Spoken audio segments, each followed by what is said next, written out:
Bismillahirrahmanirrahim. Alhamdulillah nahmaduhu wa nasta'inuhu wa nastaghfiruh. Wa na'udzu billahi min syururi anfusina wa min sayyiati a'malina.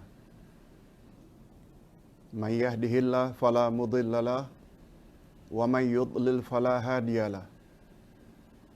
Asyhadu an la ilaha illallah wahdahu la syarikalah wa asyhadu anna Muhammadan abduhu wa rasuluh la nabiyya ba'dah. Allahumma salli wa sallim ala nabiyyina Muhammad wa ala alihi wa sahbihi ajma'in, amma ba'd.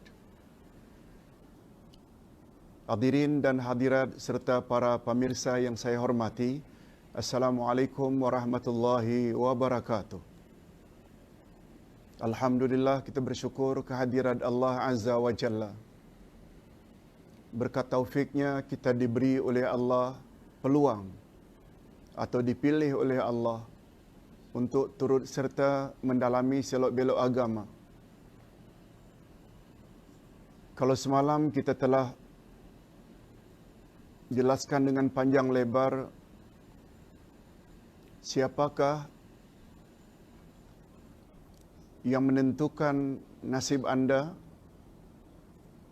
Hari ini pula kita bawa satu topik yang ada kaitannya dengan topik semalam. Jangan lawan takdir Allah. Maknanya jangan ingkari takdir Allah. Jangan didustakan takdir Allah. Bila takdir Allah didustakan, orang tersebut berbahaya dari sudut akidah. Boleh rosak imannya, malah boleh terkeluar dari Islam. Sebab iman pada takdir adalah salah satu daripada 6 cabang rukun iman. Walaupun dia terletak pada rukun iman yang terakhir, yang ke-6, itu tidak bermakna iman pada takdir ini tidak perlu. Bagi mereka yang meragukan adanya takdir Allah, sila dengar dengan serius pembahasan kita pada hari ini. Okey, karena pembahasan kita ni agak panjang, lebih panjang daripada kertas-kertas biasa, dan pembahasannya memang agak rumit kalau kita tidak konsentrasi. Ustaz dulu sebut dulu sebagai mukaddimah secara ringkas.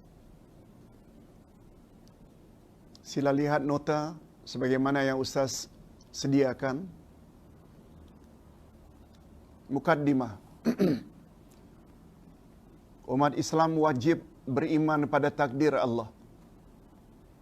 Apakah yang baiknya atau yang buruknya. Khairihi wa syarrih. Apakah takdir yang menimpa kita itu baik ke atau buruk, semuanya datang daripada Allah. Semuanya sudah ditakdirkan dan ditulis oleh Allah sejak azali. yakni 50,000 tahun sebelum Allah mencipta langit dan bumi. Namun demikian, semalam kita ada jelaskan, namun demikian, Allah Subhanahu Wa Taala sudah ilhamkan kepada setiap insan 2 jalan. Pertama, jalan ketakwaan, yakni jalan kebaikan. Satu lagi jalan kefasikan, iaitu keburukan. Lihat surat Asy-Syams atau surat 91 ayat 8 hingga 10. Kita dah jelaskan dalam nota semalam.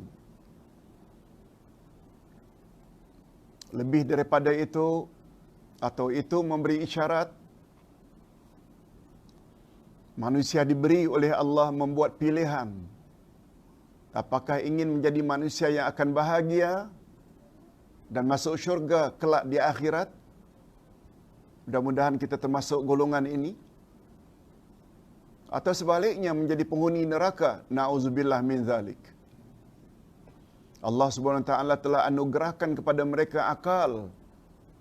Akal untuk membuat pertimbangan atau perbezaan mana yang benar, mana yang salah.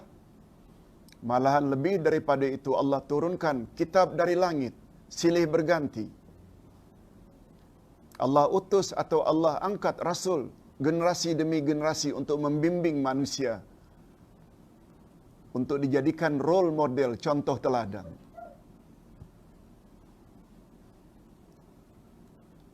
Jadi tergantung kita nak pilih yang mana satu. Semalam kita buat contoh, bila kita sedang berjalan, tiba-tiba ada dua simpang. Satu simpang mengatakan ini jalan selamat, jalannya lurus, highway. Jalan ke kiri, ada gaung, banyak binatang buas. Ketika itu kita ada pilihan, mau ikut jalan selamat ke atau jalan yang boleh mendatangkan bahaya. Itu maksudnya. Nah sekarang pembahasan kita pula setelah mukaddimah, bolehkah takdir itu diubah atau dirubah? Katanya takdir itu sudah ditetapkan oleh Allah. Apakah takdir seseorang itu boleh dirubah oleh Allah? Ini pembahasan kita. Para ulama akidah membagi takdir kepada dua jenis. Pertama namanya takdir mubram. Yang kedua namanya takdir muallaq. Bagi kita yang biasa mendengar, alhamdulillah, anggap sajalah ini sebagai pengulangan. Bagi kita yang belum pernah mendengar adanya pembahagian ini, coba dengar baik-baik. Takdir mana yang tak boleh dirubah oleh Allah? Dah, takdir mana pula yang Allah boleh rubah? Takdir mubram yang dipanggil juga dengan takdir mahtum, takdir pasti. Takdir jenis ini tidak boleh dirubah. Apakah dengan doa atau dengan sedekah atau silaturrahim. Inilah yang dipanggil dengan takdir azali. Takdir mubram ini takdir azali, sebagaimana yang tertera di dalam Lauh Mahfuz. Dan kita tak tahu. Takdir yang kedua, takdir muallaq, maknanya takdir tergantung. Dia akan turun sesuai dengan ketetapan Allah. Takdir ini termaktub di dalam kitab malaikat. Takdir muallaq, takdir yang termaktub di dalam kitab malaikat, yang dinukilkan dari Lauh Mahfuz. Takdir ini, takdir muallaq, boleh dirubah oleh Allah jika Allah berkehendak. Tapi macam mana pula Ustaz? Ada yang boleh dirubah, ada yang tidak boleh dirubah. Inilah gunanya kita belajar.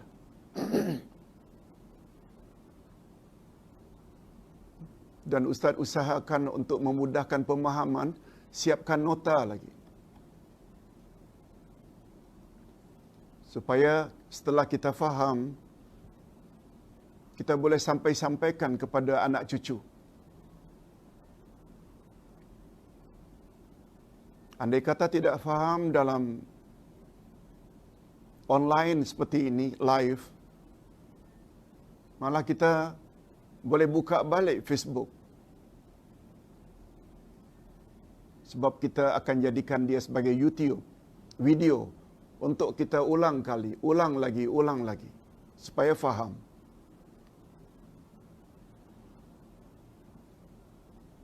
Untuk memudahkan pemahaman, kita buat beberapa contoh.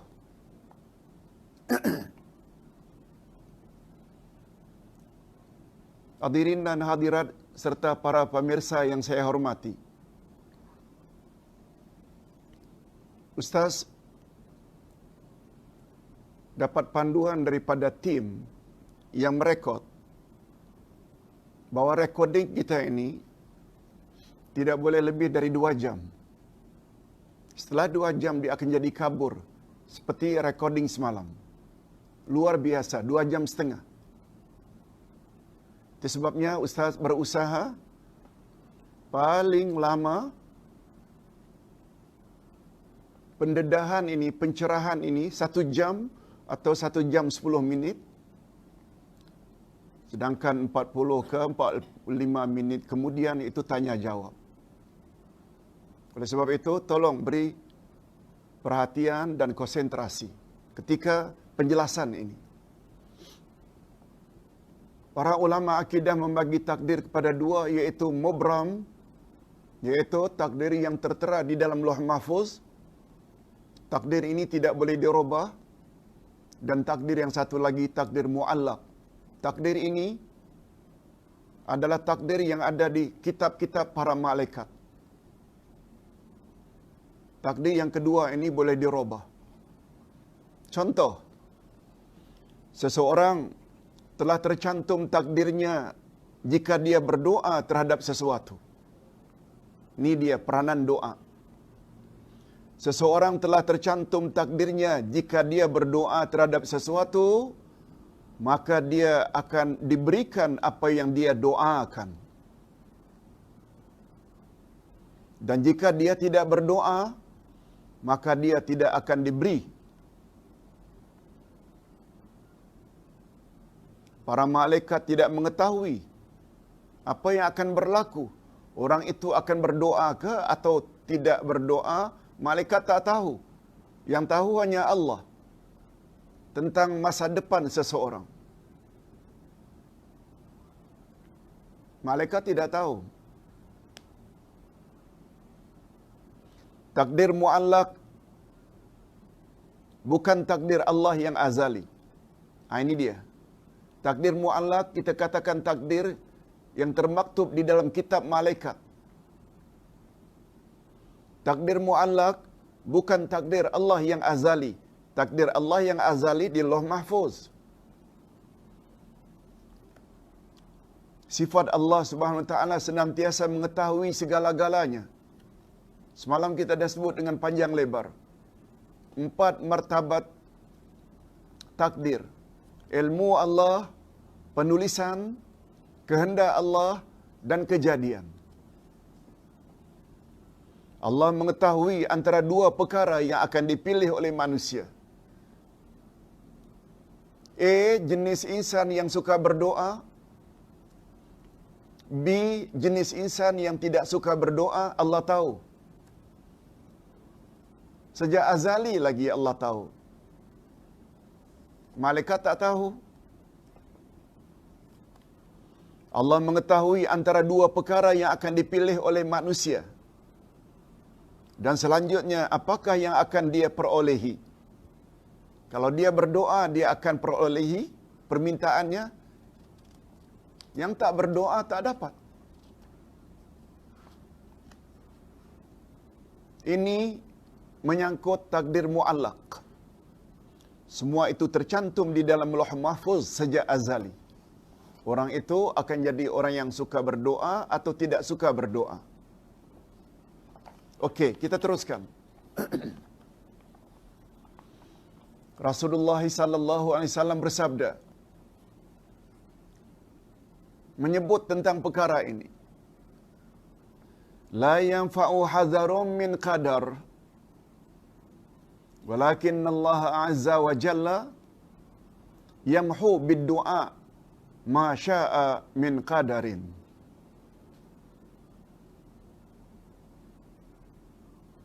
Maknanya, tidak bermanfaat sikap hati-hati. Tidak bermanfaat sikap berhati-hati atau waspada daripada takdir Allah. Tetapi Allah Azza wa Jalla menghapuskan dengan doa apa yang dia kehendaki daripada takdir itu. Nah, ini ada kaitannya. Perubahan yang tak elok menjadi elok itu ada kaitannya dengan doa seseorang. Okey, supaya lebih jelas, Ustaz tulis. Apa kata ulama hadis tentang doa ini? Atau hadis ini? Yang dimaksudkan dalam hadis tersebut, tidak bermanfaat sikap berhati-hati atau waspada daripada takdir Allah, maksudnya ialah apa yang telah termaktub di dalam Lauh Mahfuz.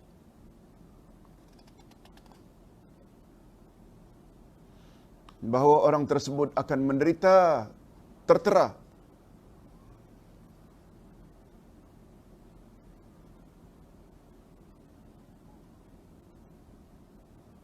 Ini berbeza dengan apa yang termaktub di dalam kitab malaikat. Yang ada kebarangkalian, yang ada kemungkinan orang yang tertera mendapat su'ul khatimah, mati dalam keadaan tidak elok itu. Lalu dia tidak berdoa.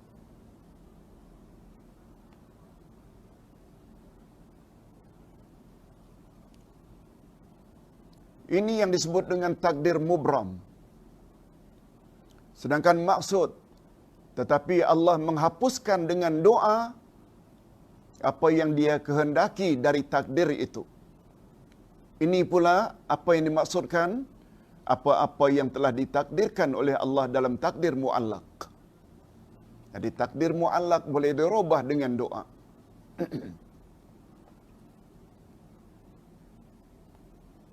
Ustaz buat contoh. Abdullah bin Umar bin Al-Khattab radhiyallahu anhu. Abdullah bin Umar bin Al-Khattab radhiyallahu anhuma.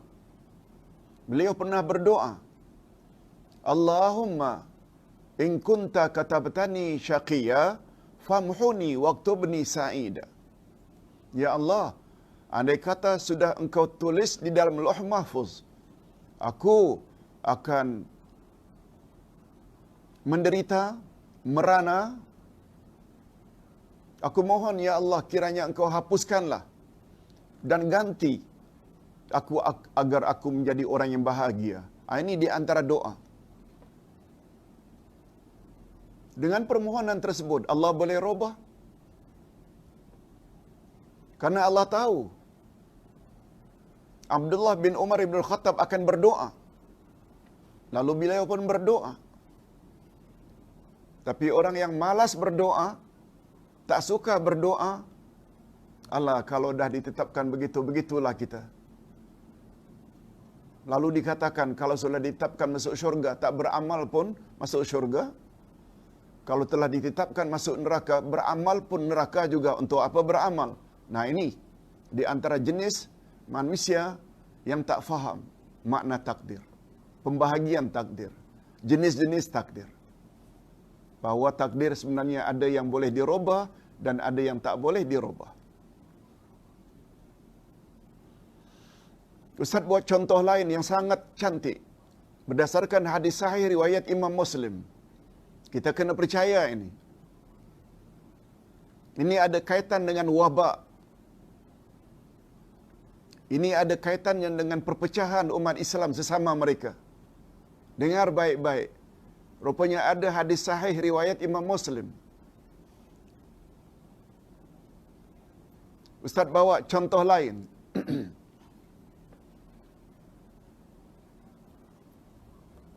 Cuma semua pembahasan ini, dia tidak ada dalam buku akidah satu yang Ustaz sudah tulis. Tapi dia terletak di dalam buku Ustaz yang baru, dengan nama yang sama, Akidah Ahlussunnah wal Jamaah Jilid 1, cuma mendapat penambahan, revisi, yang sedang dicetak sekarang ini. Penambahan-penambahan tentang iman pada takdir sangat banyak.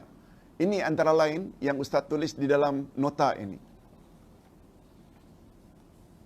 Apa contoh lain? Cuba dengar baik-baik.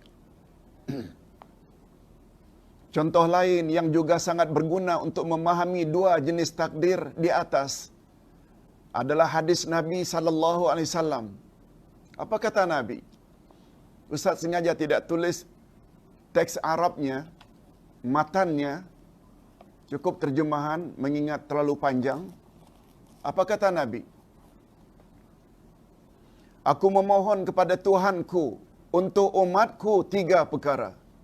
Oh, Nabi rupanya pernah memohon pada Allah untuk umatnya, kita. 3 perkara. Lalu dia kabulkan 2 daripadanya dan dia tolak 1 daripadanya. 2 saja yang dikabulkan. 1 lagi yang ketiga Allah tolak. Apa 3 perkara itu? 2 yang diterima, 1 yang ditolak. Yang pertama, aku mohon kepada Allah agar dia tidak membinasakan umatku dengan penyakit wabak atau penyakit berjangkit. Lalu Allah Subhanahu wa taala kabulkan. Ini berita gembira bagi kita umat akhir zaman, lebih-lebih lagi pada waktu PKP, lockdown. Jangan bimbang.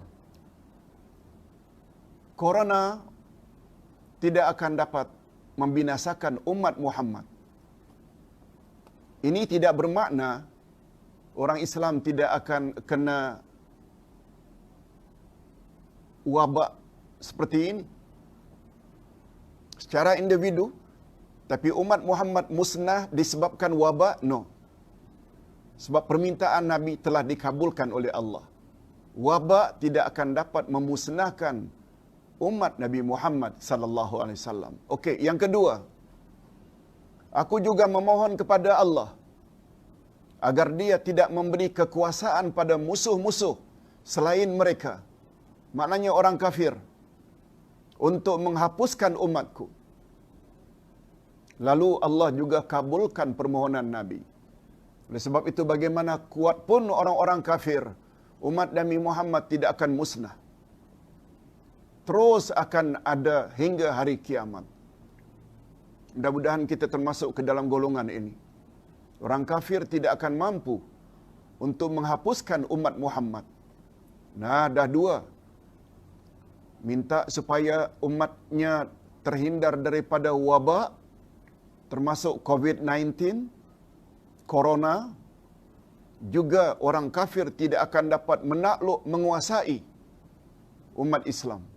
Walau mereka lakukan berbagai cara, taktik. Umat Islam itu beginilah, begitulah, terorislah, ini. No.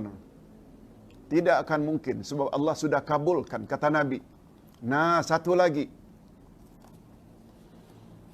Yang ketiga, aku mohon kepada Allah agar tidak terjadi perselisihan, perbalahan antara sesama kami. Tolonglah ya Allah, agar umatku akhir zaman, umat yang terakhir ini, jangan berbalah antara sesama mereka.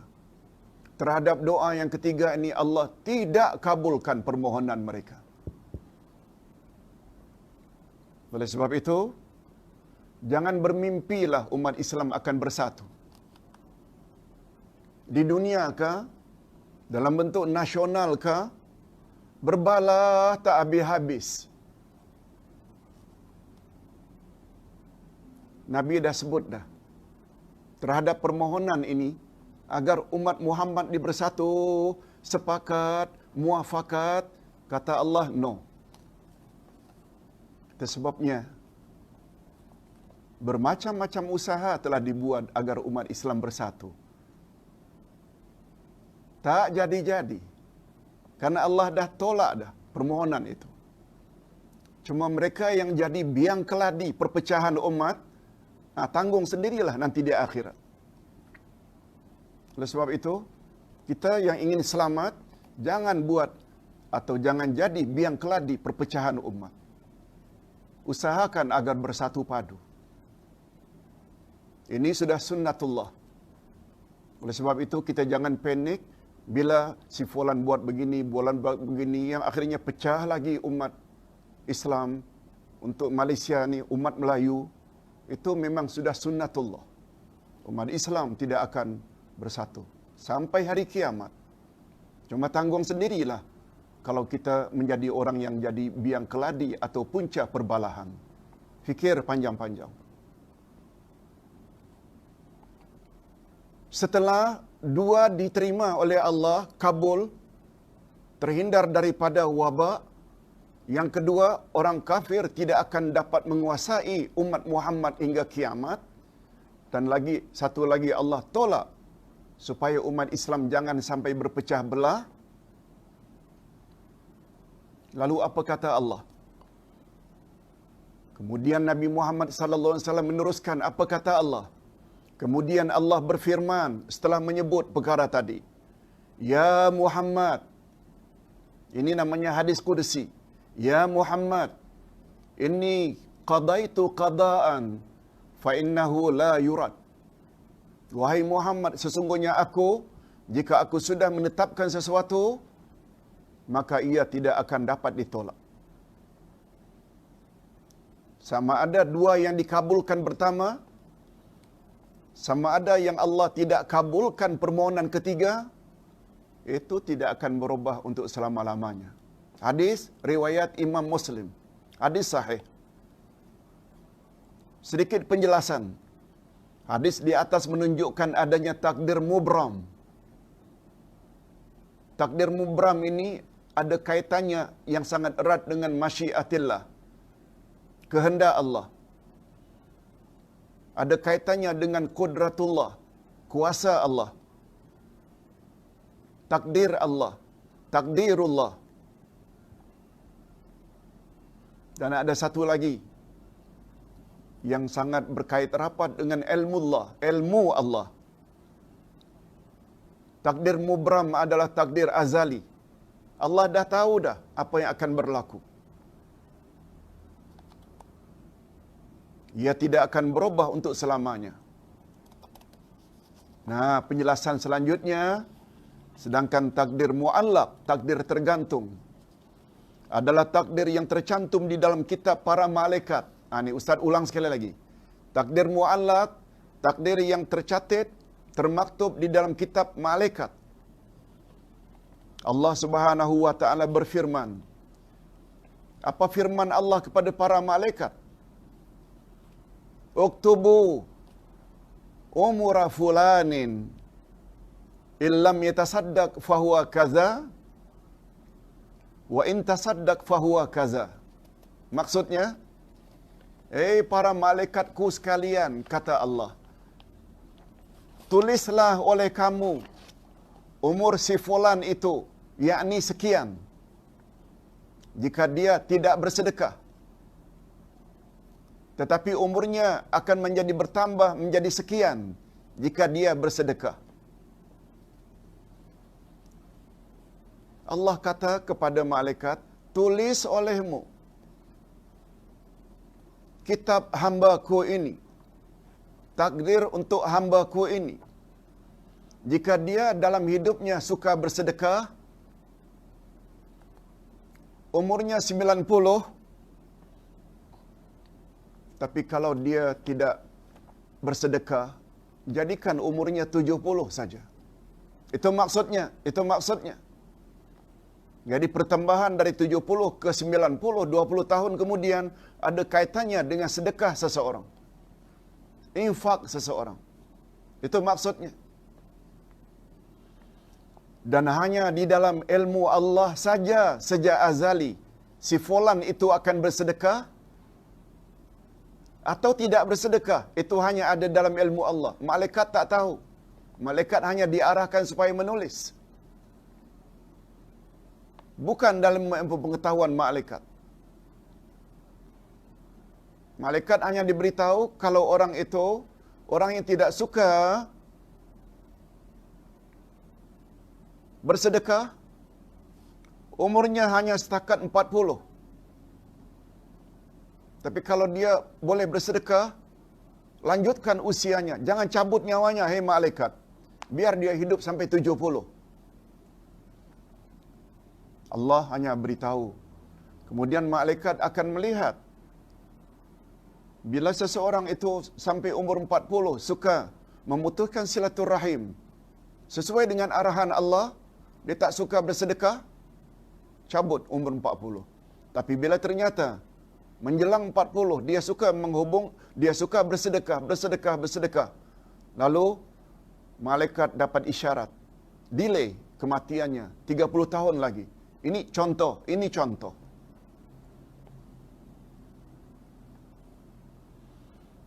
Namun jika terjadi sebagaimana ketetapan Allah, ini bersedekahkah dia atau tidak bersedekahkan dia, maka ada kemungkinan ia akan berubah. Dan inilah yang dimaksudkan oleh Allah dalam firman-Nya surat Ar-Ra'd ayat 3839. A'udzubillahi minasyaitonirrajim.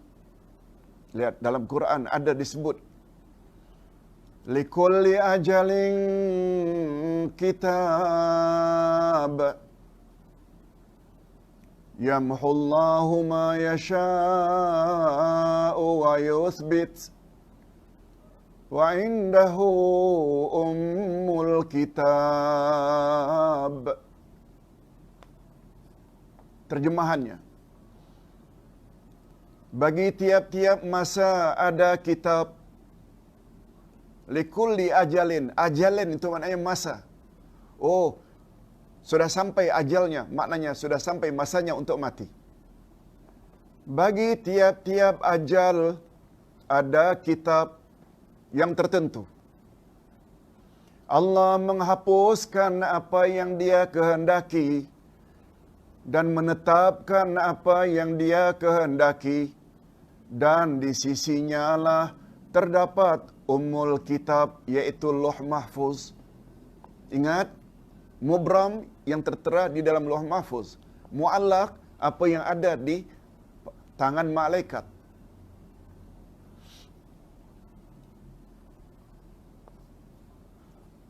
Ustaz harap para jemaah serta pemirsa dapat memahami. Kita tambah lagi supaya lebih faham lagi. Di antara sebab-sebab perubahan pada umur, di antara sebab-sebab perubahan pada umur, pendek panjang, ialah berbuat ihsan pada ibu bapa. Doa, sedekah. Begitu juga silaturahim. Ustaz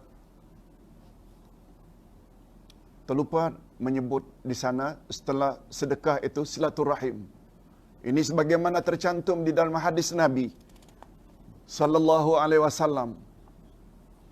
Man sarrahu ayyubsata lahu fi rizqihi wa yunsa'a lahu fi athari falyasil rahimah. Barang siapa yang menginginkan agar dipermudahkan rezekinya, maknanya murah rezeki, dan dipanjangkan umurnya, maka hendaklah dia menghubungkan silaturahim. Nah, jelas dari ayat ini, perpanjangan usia boleh disebabkan karena suka menghubungkan silaturahim. Ini semua beberapa contoh. Selain sedekah, selain silaturahim, rupanya berbuat ihsan pada ibu bapa juga boleh membuat umur seseorang itu panjang. Tapi ingat, Ustaz tidak sebut di sini. Makna umur panjangnya ada dua. Makna umur panjang ada dua. Tak semestinya sampai umur 100 tahun, 90 tahun. Tak.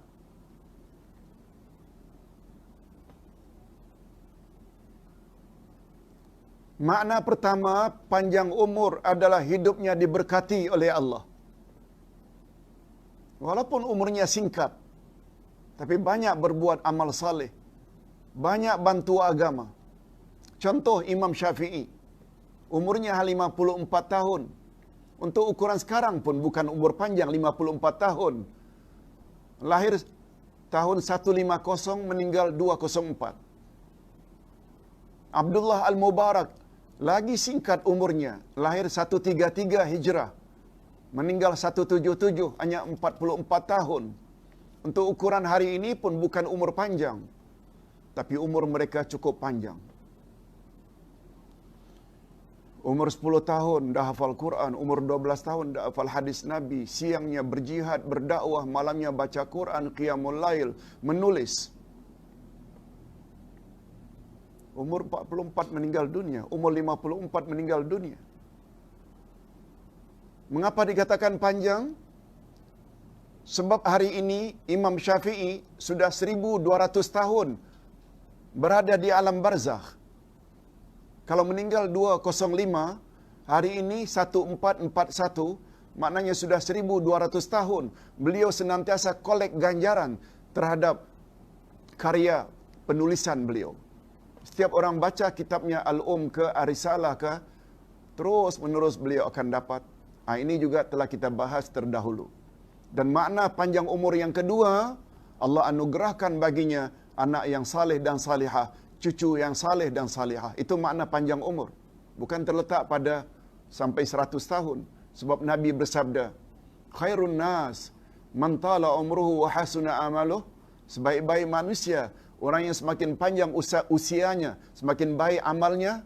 Wa syarrun nas man tala umruhu wa sa'a amaluh. Seburuk-buruk manusia, orang yang makin panjang umurnya, semakin buruk lakunya. Istilah Melayunya, makin tua makin jadi. Makin tua makin jadi. Makin tua makin malas beramal. Oh, bukan terletak pada umur baik buruknya manusia, tapi sangat terletak kepada, tengoklah Ramadan yang telah lalu.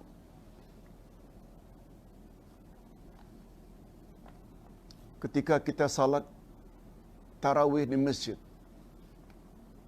anak-anak belasan tahun yang jadi imam, yang jadi leader. Yang belakang ini karena tak hafal Quran, tak hafal ayat-ayat Quran, tak hafiz, akur. Yang muda umurnya, tapi banyak hafazannya, letak ke depan. Itu saja sebagai bukti. Jadi kita jangan terlalu bangga dengan panjangnya usia. Walaupun dalam Islam, orang tua perlu dihormati.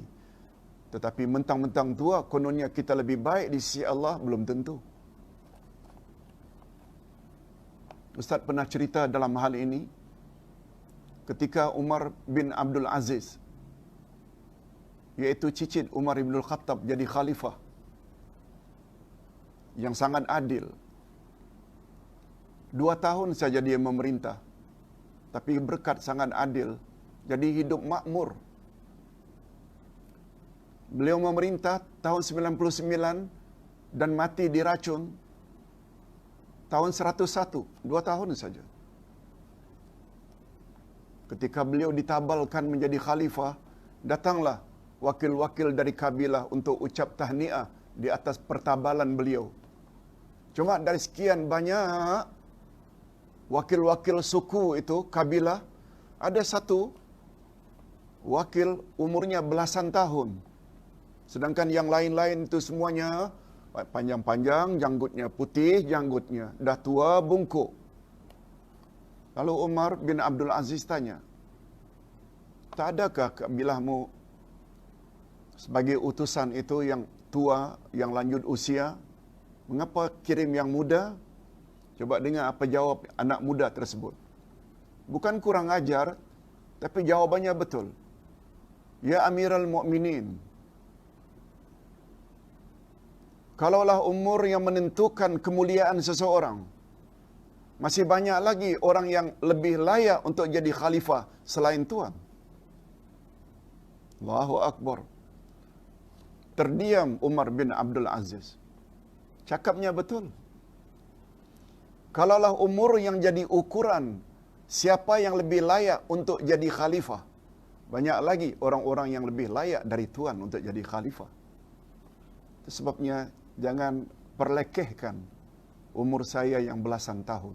Sebab saya seolah-olah ada kelebihan berbanding yang lain-lain. Allahu Akbar. Okey, kita teruskan. Menolak takdir yang dibolehkan. Nah, tadi kita kata jangan menolak takdir. Tapi takdir boleh kita tolak bila betul caranya. Ini dia. Untuk mendapat kepahaman yang lebih luas, maka sangat baik jika kita memahami jawapan dan sikap Umar bin Khattab radhiyallahu anhu dalam hal ini. Ni yang Ustaz sebutkan tadi, Umar bin Abdul Aziz, beliau adalah cicit Umar bin Khattab. Sehingga beliau karena adilnya Ada sebahagian ulama Ahlus Sunnah wal Jamaah memasukkan beliau sebagai Khalifah Ar-Rashidin yang kelima. Yang masyhurkan 4, Abu Bakar, Umar, Uthman dan Ali. Ali meninggal tahun 40. 60 tahun kemudian, tahun 100, muncul Khalifah Ar-Rashidin yang kelima. Walaupun perkara ini tidak disepakati semua, bukan ijma', tapi ada di kalangan umat Islam yang memasukkan Umar bin Abdul Aziz, cicit Umar bin Khattab, adalah Khalifah Ar-Rashidin yang kelima. Beliau apabila berbincang dengan anak atau istrinya tentang hal rumah tangga, yang beliau tadinya sedang mengurus masalah kerajaan menggunakan satu lampu, maka beliau tutup lampu tersebut yang menggunakan minyak kerajaan apabila memperkatakan tentang masalah pribadi rumah tangga. Lihat, menggunakan minyak kerajaan pun dah tak mau. Karena itu milik kerajaan. Di antara contoh, begitu tawaduknya, begitu berhati-hatinya Umar bin Abdul Aziz daripada penyelewengan. Nah, dalam hal ini apa kata Umar? Untuk mendapat kepahaman yang lebih luas, maka sangat baik jika kita memahami jawaban dan sikap Umar bin Khattab radhiyallahu anhu dalam hal ini. Kata Ibnu Asir dalam kitabnya Al-Kamil, ini tentang sirah, tentang sejarah Nabi dan para sahabat. Kitab Al-Kamil namanya, belasan jilid. Tertera di dalam kitab tersebut, dalam satu perjalanan menuju ke negeri Syam. Syam hari ini, Damsyik, Syria, Palestin, Lebanon, zaman dahulu dipanggil Syam. Pada suatu hari Umar dan rombongan ingin pergi ke Syam. Lalu Umar ibn Khattab tidak ingin meneruskan perjalanannya ke Syam dan ingin kembali saja ke negeri asalnya setelah beliau mendengar berita bahawa di negeri Syam sedang tersebar penyakit berjangkit ta'un, wabak. Ini wabak ni sudah wujud sejak zaman dahulu lagi. Kalau ada orang yang mengatakan wabak hari ini dahsyat sungguh, salah. Orang itu orang yang tidak tahu sejarah. Tentang kita hari ini tidak boleh ke masjid, malah tidak boleh ke Mekah untuk haji dan umrah. Baru 2 bulan, dulu pernah berbulan-bulan sampai setahun tidak dibenarkan untuk haji dan umrah disebabkan karena ta'un. Lalu kita pula hari ini mengatakan ta'un yang melanda kita lah yang paling hebat? No. Okey, apa sikap Umar begitu dapat berita negeri yang akan dituju itu sedang berjangkit penyakit wabak atau ta'un? Lalu Umar mengambil keputusan untuk pergi ke destinasi yang lain atau negeri lain atau balik saja ke Madinah.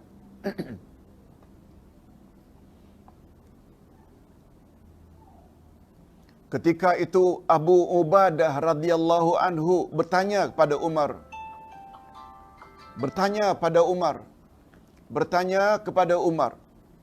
Abu Ubadah radhiyallahu anhu bertanya kepada Umar radhiyallahu anhu. Apa kata Abu Ubadah? Ingin mendapat kepastian. Afiraran min qadarillah, afiraran min qadarillah. Apakah Tuan ingin lari dari takdir Allah? Lalu Umar menjawab. Coba dengar jawaban Umar. Sebagai orang yang paling faham tentang agama. Tafaqquh fid din. Apa kata Umar? Naam. Tafirru min qadarillah ila qadarillah. Betul. Kamu akan lari dari takdir Allah kepada takdir Allah yang lain. Maksudnya, kita ditakdirkan Allah saat ini memang akan menuju ke Syam. Tetapi karena di sana itu sangat berbahaya, kita pula disuruh supaya jangan menempah bahaya, mendekati bahaya. Lalu aku mengambil keputusan untuk balik saja atau pergi ke negara lain. Aku mengambil keputusan untuk balik atau pergi ke destinasi yang lain juga telah ditakdirkan oleh Allah. Maknanya usaha. Kita tengok jawabannya yang sangat tinggi, dalam. Jadi sikap Umar, ini penjelasannya. Jadi sikap Umar Ibn Khattab yang enggan meneruskan perjalanan memasuki negeri Syam, lalu menuju ke negeri lain atau kembali saja ke negeri asal, ini adalah takdir Allah yang sudah termaktub di dalam Lauh Mahfuz. Hanya Allah saja yang tahu. Malaikat tak tahu. Dan sikap ini tidak bercanggah dengan konsep tawakal dalam Islam. Malah inilah sikap umat Islam yang bijaksana dan orang yang faham agama.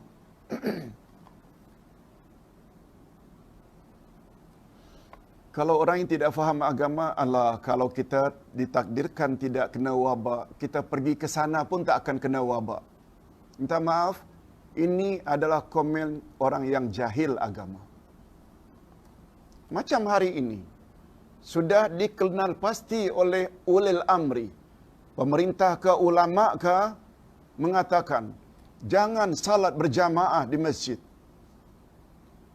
Pada masa PKP, lockdown, malah jangan salat Jumaat, malah jangan pergi haji dan umrah, kata kerajaan Arab Saudi. Tak benarkan. Mereka bukan orang bodoh. Mereka buat macam itu karena kepahaman mereka itu mendalam. Oleh sebab itu, tak pasal-pasal macam pembahasan kita semalam, mereka yang mengaku ahli sunnah itu sebenarnya Jabariyah. Dan Jabariyah adalah golongan yang tak selamat. Walaupun rajin salatnya, rajin dakwahnya. Sebab mereka bila pergi juga, berkumpul juga, saling pindah memindah corona itu. Dan akhirnya merosakkan orang lain yang banyak. Karena kefahaman agama yang sangat terbatas, akhirnya mereka melawan pemerintah. Salah. Sangat salah. Ini. Hadirin dan hadirat rahimakumullah. Sekarang kita berpindah kepada penulisan takdir. Penulisan takdir. Ada masalah lagi bang sikit. Syekh Muhammad Hasan dalam kitabnya, ini dalam kitab baru yang Ustaz baru beli, dan Ustaz nukilkan di dalam buku Akidah 1 edisi baru. Syekh Muhammad Hasan dalam kitabnya, yaitu Al-Imanu bil Qada'i wal Qadar, muka surat 64, telah membagi martabat penulisan takdir kepada 5 jenis takdir. Martabat semalam penulisan takdir itu ada 4. Ilmu penulisan, martabat iman pada takdir ada 4. Ilmu Allah, penulisan, kalam, masyiah kehendak, dan al-khalqu kejadian. Sekarang kita ambil bab yang kedua ini, bab kitabah, penulisan. Penulisan pula detailnya ada 5. Ini dia yang Ustaz tambah baru dalam buku edisi terkini. Yang pertama namanya At-Takdirul Azali. Takdir azali. Yang kedua namanya Takdiru Yaumil Mitsaq, yaitu takdir hari perjanjian.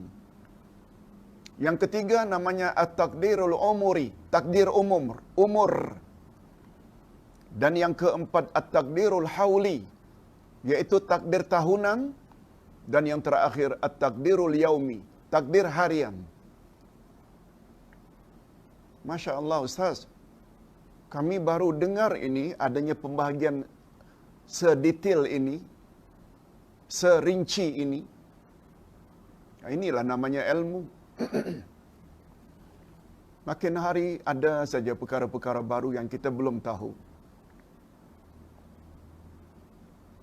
Ustaz juga begitu. Ustaz baru tahu adanya pembahagian macam ini, walaupun dah belajar sekian lama. Itu sebabnya, sebagaimana kata Sayyidina Ali, memasukkan sesuatu ke dalam bekas tak sama dengan memasukkan ilmu ke dalam minda, akal. Bila memasukkan sampah atau sesuatu dalam benda, ada masa limitnya yang tak boleh dimasukkan lagi. Tapi memasukkan ilmu ke dalam minda, semakin dia masuk, minda, akal, fikiran kita terasa semakin banyak yang kita tak tahu. Semakin kurang. Itu sebabnya kata Imam Ahmad Ibn Hanbal, hajatun nasi ilal akli wa syurbi marratani aw salasa marrat fil yaum. Manusia berhajat kepada makan dan minum cukup 2 atau 3 kali dalam sehari. Breakfast, lunch, dinner. Walakin hajatun nasi ilal ilmi mislu adadil anfus. Tapi manusia berhajat kepada ilmu sebanyak turun naiknya nafas. Macam begitu perlunya kita kepada ilmu. Okey, kita jelaskan singkat saja. Pembahasannya cukup panjang sebenarnya. Sila nanti miliki buku edisi baru Akidah Ahlussunnah wal Jamaah jilid 1. Ustaz ada tulis secara detail. Setiap bahagian ni, takdir ini memerlukan sampai 2 muka surat. Paling kurang 1 muka surat. Okey, At-Takdirul Azali, takdir azali. Inilah penulisan takdir sejak azali. Sebelum penciptaan langit dan bumi 50,000 tahun. Dia telah menetapkan, yakni Allah telah menetapkan rezeki seseorang sebelum orang tersebut dicipta oleh Allah. Malah bukan sebelum orang itu dicipta, langit bumi pun belum ada. Itu namanya takdir azali. Yang kedua, takdiru yaumil mitsaq, takdir hari perjanjian. Penulisan takdir ini terjadi pada hari perjanjian ketika Allah dengan roh. Sebab Allah menghimpun semua roh manusia di alam roh dulu. Lalu Allah tanya, alastu bi rabbikum, bukankah aku ni Tuhan kamu? Semua roh menjawab, qalu bala, benar ya Allah, kami menjadi saksi, syahidna. Semua roh, hari ini roh orang Islam ke roh orang kafir, semua roh mengaku bahawa Allah itu Tuhan mereka. Itu namanya takdir yaumil mitsaq. Yang ketiga, at-takdirul umuri, takdir umur. Apa pula takdir umur bila penulisan itu? Nah, takdir umur ini pula ditulis ketika penciptaan manusia di alam rahim ibunya. Yaitu tentang umurnya, berapa tahun, rezekinya, jodohnya, bahagiakah dia nanti akan menderita? Kan ada hadis Nabi. Bila bercampur mani lelaki dengan mani perempuan, suami isteri, 40 hari pertama itu namanya nutfah, sperma. 40 hari berikutnya namanya alaqah, segumpal darah. 40 hari berikutnya namanya mudghah, seketul daging. Jadi 40 pertama, 40 kedua, 40 ketiga, masing-masing ada nama. Nutfah, sperma. Mani. Alaqah, segumpal darah. Mudghah, seketul daging. Genap 120 hari, malaikat akan datang menetapkan untuk janin tersebut. Umurnya, jodohnya, rezekinya, dia akan bahagia atau tidak. Nah, itu semua namanya takdir umuri. Ini tertera di dalam hadis sahih. Boleh didapat di dalam himpunan 40 hadis oleh Imam An-Nawawi. Nah, sekarang berpindah kepada takdir yang keempat. At-takdirul hauli, iaitu takdir tahunan.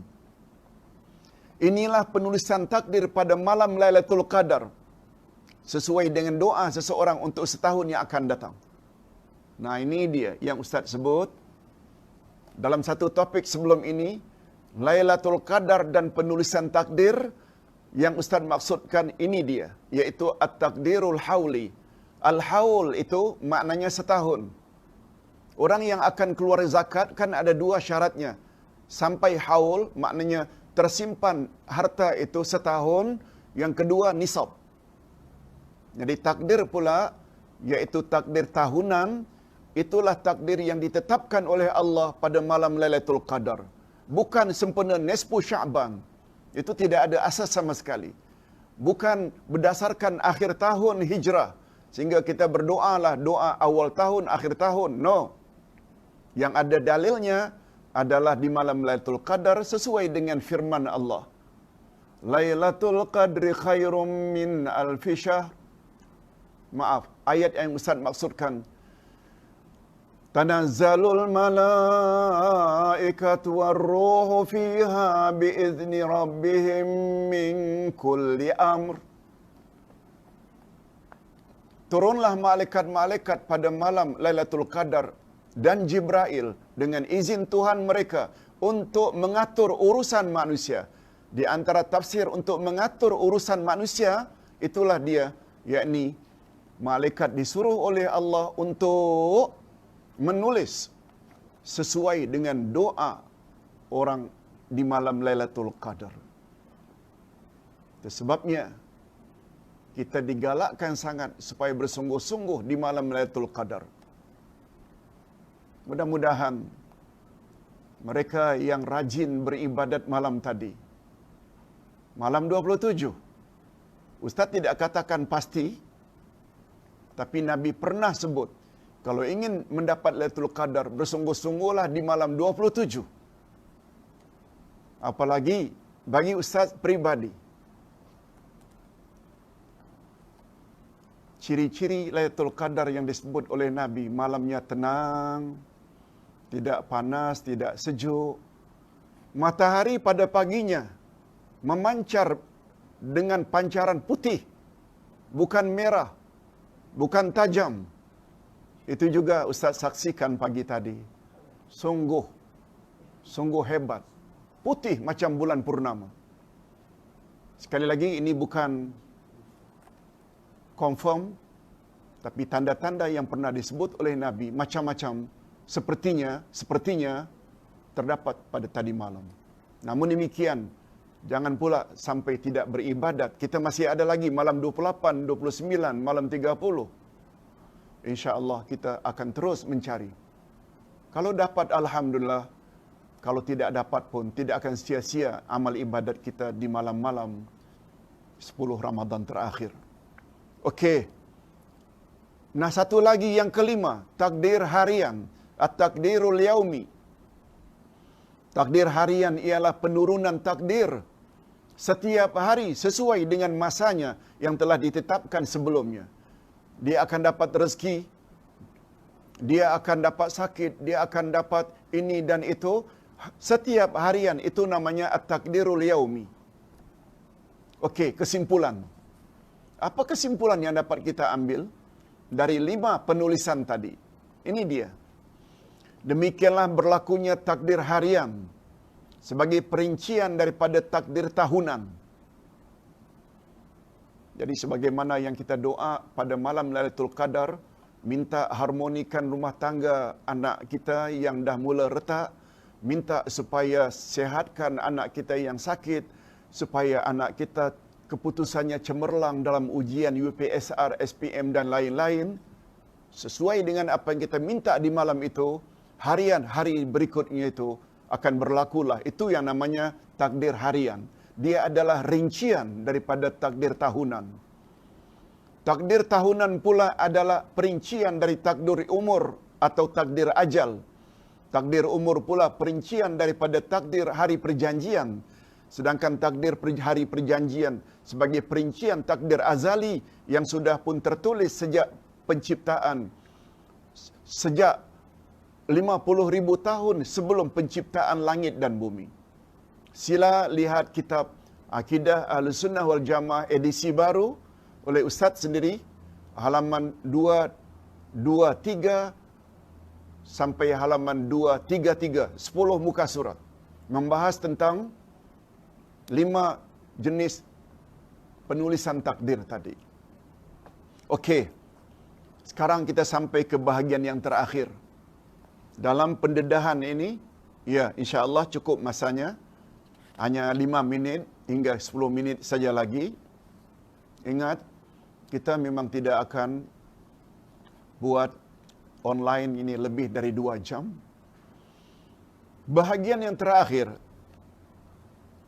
tidak kurang pentingnya untuk kita tahu faedah beriman pada takdir.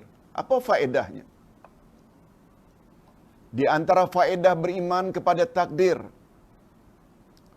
pertama sekali, hati akan tenang dan tenteram. Oleh sebab itu, orang yang selalu gelisah, bimbang, rungsing, apalagi ditimpa musibah, apalagi melihat kelakuan anak cucu, sebenarnya orang tersebut kurang mantap imannya pada takdir. Minta maaf kalau Ustaz gunakan istilah itu. Mengapa iman pada takdir boleh membuat hati menjadi tenang dan tenteram? Mengapa? Ini dia. Setiap mukmin yakin bahawa segala ketentuan baik atau buruk yang akan menimpanya di muka bumi ini adalah sudah termaktub di dalam Lauh Mahfuz. Sudah termaktub. Oleh itu, sikap mukmin yang senantiasa tenang. Oleh sebab itu, sikap mukmin akan senantiasa tenang bila menghadapi apa saja yang menimpanya. Dia akan bersyukur jika mendapat nikmat dan dia akan bersabar jika mendapat musibah. Sudah takdir Allah. Tapi ingat ya, tadi kita dah jelaskan dengan panjang lebar. Takdir ada yang boleh dirubah, ada yang tak boleh dirubah. Itu sebabnya pembahasan itu mesti lebih awal.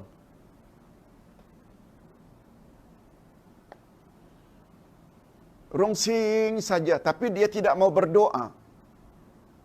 Rungsing saja dengan takdir yang tidak elok, tapi dia sendiri tidak bersilaturahim. Dia tidak bersedekah. Dia tidak berdoa. Padahal itu semua sebenarnya boleh merubah takdir.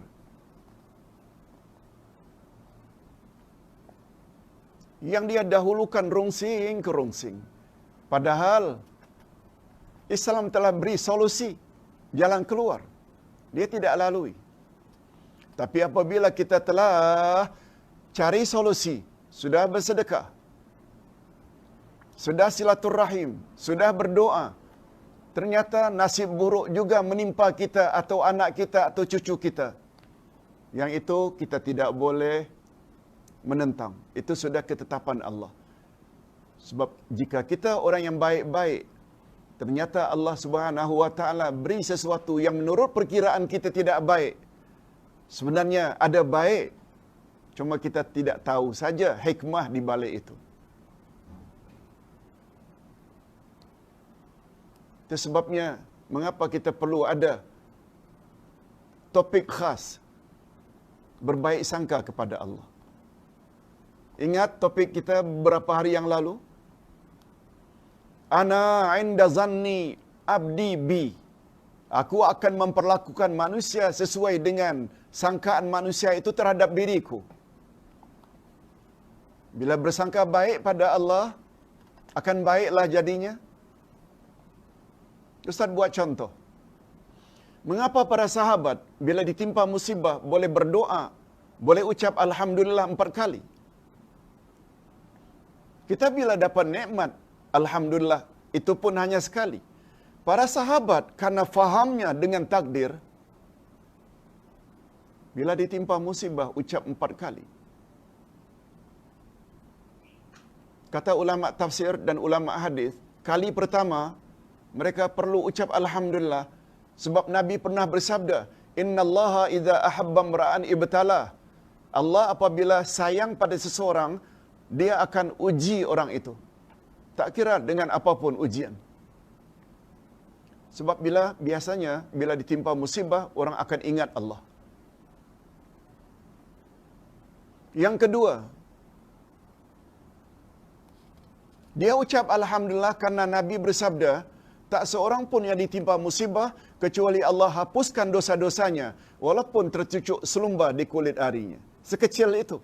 Ada alasan bagi Allah untuk menghapuskan dosa-dosanya. Betul tak penghapusan dosa juga perlu disyukuri? Alhamdulillah lagi. Yang ketiga, kita berpeluang untuk sabar dan ganjaran sabar itu unlimited. Innama yuwaffas sabirun ajrahum bighairi hisab. Dan yang ketiga, kita ucap Alhamdulillah. Alah, musibah itu hanya sekedar musibah dunia, bukan musibah agama. Beza ya, musibah dunia tidak mendatangkan dosa. Musibah agama mendatangkan dosa. Contoh yang paling baik ialah antara Yusuf dan Zulaikha. Zulaikha ajak Yusuf berzina di suatu tempat tertutup. Yusuf lari, tidak memenuhi hasrat Zulaikha. Lalu diancam akan dimasukkan ke penjara. Yusuf lebih memilih penjara. Walaupun itu musibah, tapi itu musibah dunia. Ini tertera di dalam surat Yusuf ayat 30. Qala rabbi sijnu ahabbu ilayya mimma yad'unani ilai. Ya Allah, penjara aku lebih suka daripada menuruti kehendak wanita itu.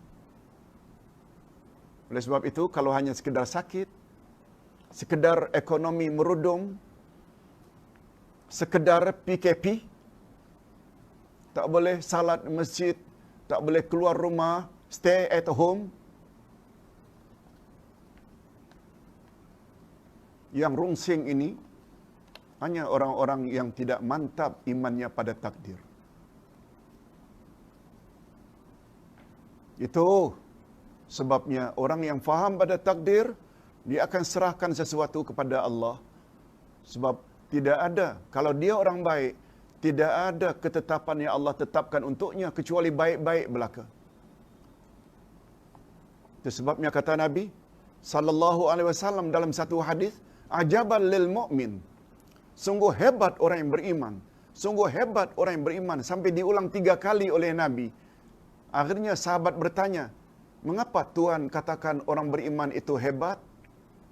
Nabi jawab, idza asabathu sarra syakar fahuwa khairul lahu wa in asabathu dharra sabar fahuwa khairul lahu. Sebab orang beriman bila dapat nikmat dia bersyukur, dan bersyukur itu baik baginya. Orang beriman apabila ditimpa musibah dia sabar, dan sabar juga baik baginya. Dan sikap itu tidak ada pada orang kafir.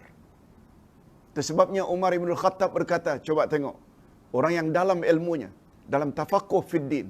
Umar ibn Khattab, apa kata beliau? Ini Ustaz tulis di sini. Lau kana sabru wa syukru ba'iraini ma balaitu ayyuhuma arkab. Andai kata sabar dan syukur itu bagikan 2 ekor onta, ma balaitu, I don't care. Onta yang mana satu yang patut aku tonggangi untuk survival, untuk terus aku berjalan. Onta bernama onta sabar ke, yang bernama onta syukur ke, I don't care. Ma balai itu. Aku tak kisah. Yang penting aku boleh teruskan kehidupan. Lihat, ini komen orang yang Masya Allah. Yang pernah dikatakan oleh Nabi sebagai manusia yang sangat bagus. Yang kedua, faedah iman pada takdir yang kedua. Yang pertama tadi jiwa menjadi tenang, tenteram. Yang kedua, dia akan jadi insan yang tidak lekas putus asa dan berduka cita.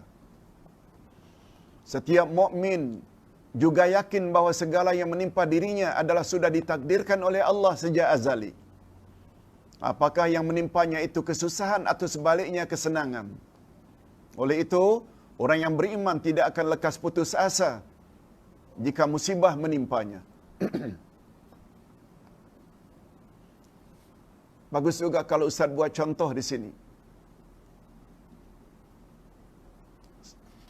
Lebih baik sebenarnya kalau Ustaz sebutkan perkara ini pada awal Ramadan. Tapi tak apalah. Sekarang baru ingat. Kita berusaha mendidik anak dan cucu. Terkadang-kadang hasilnya tidak sebagaimana yang kita harapkan. Kita mulai runsing. Anak kita keras hati, degil, tak turuti kehendak kita, kehendak agama. Cucu juga begitu. Ingat, hidayah itu ada dua jenis. Hidayah dengan makna penjelasan dan bimbingan, itu tugas kita. Hidayah yang kedua dengan makna taufik, buka hati seseorang, itu kerja Allah. Maksud Ustaz, kita kena faham dua jenis hidayah ini. Tugas kita hanya mendidik. Termasuk tugas Ustaz hanya memberi pencerahan, menyampaikan kebenaran. Tapi hadirin dan hadirat serta para penonton dan pemirsa, mau ikut ke tak mau ikut ke, buka hati untuk mengamalkannya, itu urusan Allah, bukan urusan Ustaz lagi. Oleh sebab itu, andai kata didikan kita kepada anak cucu kita, saudara mara, tidak kesampaian, jangan terlalu runsing, sehingga kerungsingan kita membuat kita malas beribadat untuk bekal di akhirat. Fikir anak cucu, menung saja. Tahajudnya tak mau, witirnya tak mau, baca Quran tak mau, berdoa tak mau. Lah, rugi sangat. Siapa kita berbanding Nabi Nuh? Nabi Nuh, Rasul pertama, termasuk ulul azmi pertama, pun ada anaknya. Sehingga beliau merayu. Apa kata Allah? Nuh, jangan jadi orang bodoh. Dia bukan anakmu lagi. Begitu dalam Quran diceritakan. Ibrahim, bapaknya, pembuat patung untuk sembahan umat. Nabi Muhammad, uncle-nya, Abu Talib, Abu Lahab, tak berhasil memasuk Islam. Sebab yang punya hak memberi hidayah taufik itu hanya Allah Azza wa Jalla. Jangan kesedihan demi kesedihan itu membuat kita akhirnya leka, lalai membuat persiapan akhirat. Ni kita masih ada lagi 3 hari untuk berpuasa. InsyaAllah kalau panjang umur, rebut. Jangan runsing diperturutkan sangat sampai tidak beramal. Yang ketiga, terakhir, kita tidak akan sombong dan ujub, tidak akan riak. Apa pula penjelasannya Ustaz? Setiap mukmin juga yakin kesenangan yang dia perolehi adalah sudah tertulis di dalam Lauh Mahfuz. Oleh itu, dia tidak akan sombong dan ujub jika mendapat kesenangan atau kemewahan hidup. Dia tidak akan mendakwa bahawa anugerah Allah kepadanya itu semata-mata hasil usahanya sendiri. Jangan sombong mentang-mentang jadi leader. Jangan sombong mentang-mentang kaya raya. Jangan sombong. Ambil pengajaran. Firaun dan Haman binasa karena menentang kebenaran. Itu pengajaran bagi orang yang ada status dan pangkat. Kononnya dia menjadi pemimpin tertinggi di zaman itu adalah usaha dia. No. Contoh yang kedua, Qarun. Dia bangga dengan harta yang banyak, menolak kebenaran. Ini contoh yang paling cantik yang Ustaz tulis di sini. Oleh itu kita tidak boleh sombong dan ujub jika mendapat kesenangan dan kemewahan hidup. Dia tidak akan mendakwa bahawa anugerah Allah kepadanya semata-mata hasil usahanya sendiri. Sebagaimana dakwaan Qarun di zaman Nabi Musa. Allah ceritakan itu dalam Al-Quran, ayat yang ke-78 dari surat Al-Qasas. Apa kata Allah? Menceritakan ucapan Qarun. Qala innama utituhu ala ilmin indi. Qarun berkata, sesungguhnya aku diberi harta ini semata-mata karena ilmu yang ada padaku. Oh, karena kepandaianku dalam memanage, mengatur, itu sebab aku kaya. Bukan anugerah ilahi. Nah, dah mula sombong. Dah mula sombong. Kita jangan macam itu. Usaha memang perlu, tapi sebenarnya yang membuat kita mewah hidup itu semuanya kerja Allah Azza wa Jalla. Hadirin dan hadirat rahimakumullah. Inilah penjelasan 1 jam 15 minit. Berikut ini kita akan jawab beberapa soalan yang Ustaz termampu. Baik. Nomor 12 mula. Okey, ada 12 pertanyaan. Yang ke-6 dulu. Dari Hamidah Hamid ya. Dari atas. Oh, dari atas sekali. Okey. Itu OT yang WhatsApp memang. Amirah Rashid. Salam Ustaz, saya ada terdengar Ustaz cakap salat tarawih selepas Al-Fatihah tak boleh baca ayat kursi. Mohon penjelasan Ustaz. Oh, barangkali Amirah tersilap dengar. Membaca ayatul kursi setelah Al-Fatihah dalam salat tarawih boleh. Dia adalah ayat 255. Yang Ustaz mungkin ada sebut, bila baca ayatul kursi setelah selesai salat, yang ganjarannya sangat besar, siapa membaca ayatul kursi setelah selesai setiap salat fardu, maka tidak ada penghalang untuk masuk syurga kecuali mati. Cuma Ustaz ada sebut, jangan tambah ayatul kursi itu dengan wa ilahukum ilahu wahid. Itu ayat 163. Yang Ustaz kata, jangan tambah itu. Sebab kalau Nabi kata ayatul kursi itu kata Nabi, ayat 255 Al-Baqarah yang bermula dengan Allahu la ilaha illa huwal hayyul qayyum sampai wa huwal aliyyul azim. Sekali lagi, bukan tidak boleh baca ayatul kursi setelah selesai salat, setelah selesai membaca Al-Fatihah. Okey. Yang kedua, Assalamualaikum Ustaz, saya mau tahu kalau anak yang belum balik tapi ada duit simpanan, wajibkah dia mengeluarkan zakat juga? Iya.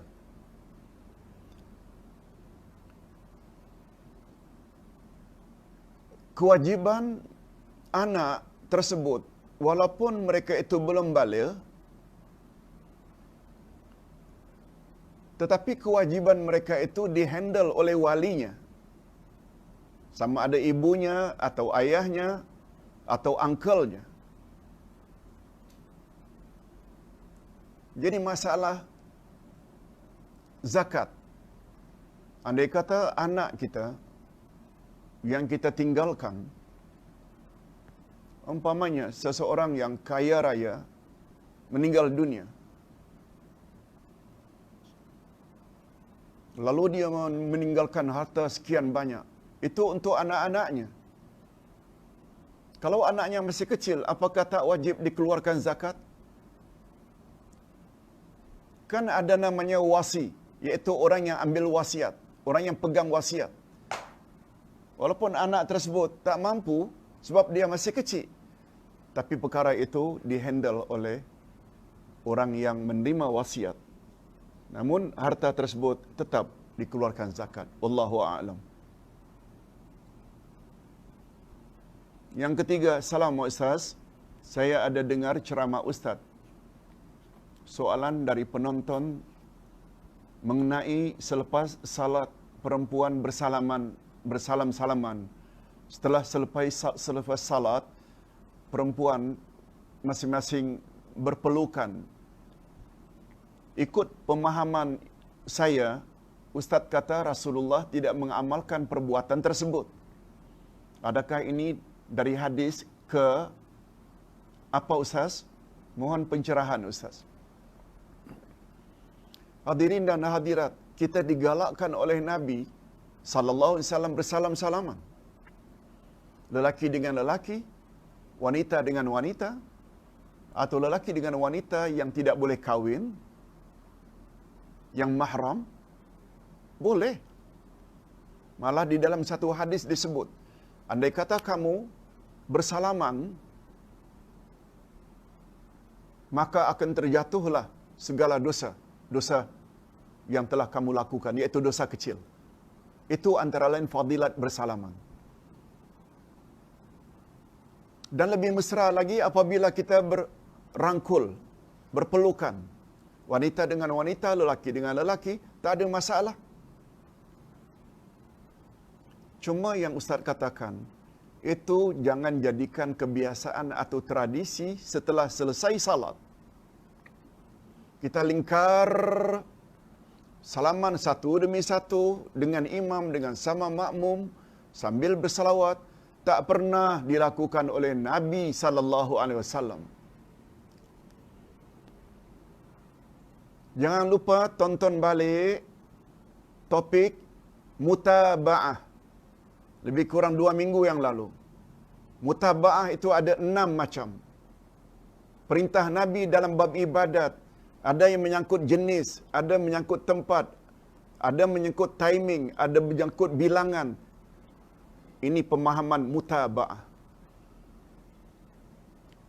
Oleh sebab itu, apalagi ini adalah ibadat. Ibadat tidak boleh kita reka-reka. Bilakah bersalaman itu paling afdal? Baguskah setelah setiap salat fardu tidak ada ketetapan itu dari Nabi? Tapi sebelum salat atau ketika bersua dengan rakan-rakan tak ada kaitan dengan salat, digalakkan kita, tapi mengaitkan fadilatnya sesuatu amalan itu dengan salat fardu, itu sudah membuat perkara baru lagi. Oleh sebab itu, andai kata kita masuk masjid, baru masjid saja jumpa kawan, bersalaman, no problem. Tetapi apabila selesai salat, selesai wirid, kita buat secara rutin, itu jangan. Itu yang Ustaz maksudkan.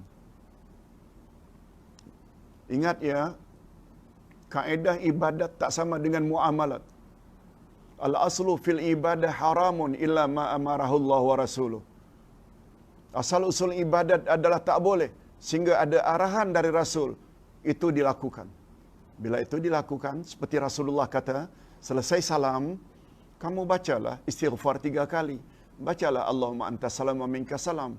Kata Nabi, bacalah ayatul kursi. Itu sebabnya kita kata, menambah wa ilahukum itu tak boleh. Mengapa? Sebab tidak datang dari Nabi. Bukan bermakna wa ilahukum itu tak bagus. Meletakkannya sempurna atau mengepilkannya dengan ayatul kursi. Atau pertanyaan semalam. Bila salam itu kita baca pula laqad ja'akum, iaitu ayat 258 atau 158 dari surat An-Nisa. Supaya kita tahu bila kita akan mati. Tak pernah datang dari Nabi. Tetapi ayat berikutnya 169. Hasbiyallahu la ilaha illahu alaihi tawakkaltu wa huwa rabbul arsyil azim. Itu Nabi galakkan agar dibaca 7 kali pagi, 7 kali petang. Itu tak ada masalah. Pokoknya ada dalil dari Nabi. Okey. Ustaz, Assalamualaikum. Nombor 4.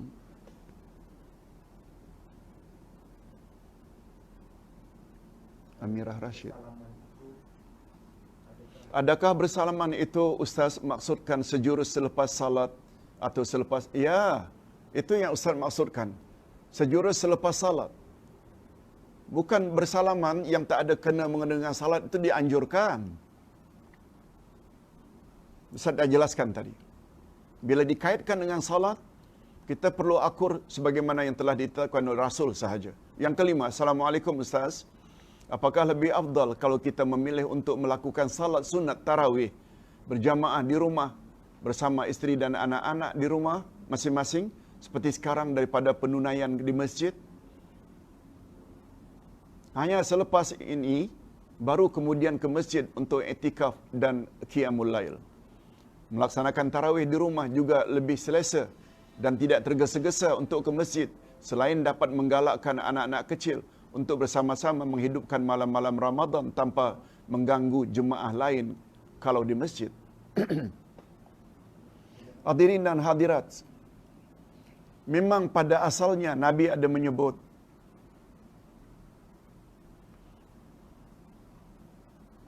afdalus salah fil bait illa al-maktubah. Salat yang paling afdal adalah di masjid. Salat yang paling afdal adalah di rumah. Kecuali salat fardu. Itu sebabnya Nabi suka buat rawatib, qabliyah, ba'diyah di rumah daripada di masjid. Termasuk amalan Nabi, beliau tarawih hanya 3 hari pertama saja. Kemudian beliau tak keluar lagi. Karena takut dianggap sebagai wajib. Tetapi yang punya idea, yang punya inisiatif menghimpunkan di bawah satu, ini adalah inisiatif Umar ibn al-Khattab. Dan Umar ibn al-Khattab adalah orang yang faham dengan agama. Karena apa yang Nabi bimbangkan, takut dikatakan wajib ini sudah tak timbul lagi karena orang dah faham, tarawih sunat, tetap sunat. Lalu beliau galakkan supaya berjamaah di masjid. Dan ini dipersetujui oleh semua sahabat. Dipersetujui oleh semua ulama. Termasuk imam mazhab yang 4. Ini namanya ijma'. Jangan hanya tertumpu pada Quran hadis. Quran hadis. Ijma' adalah salah satu daripada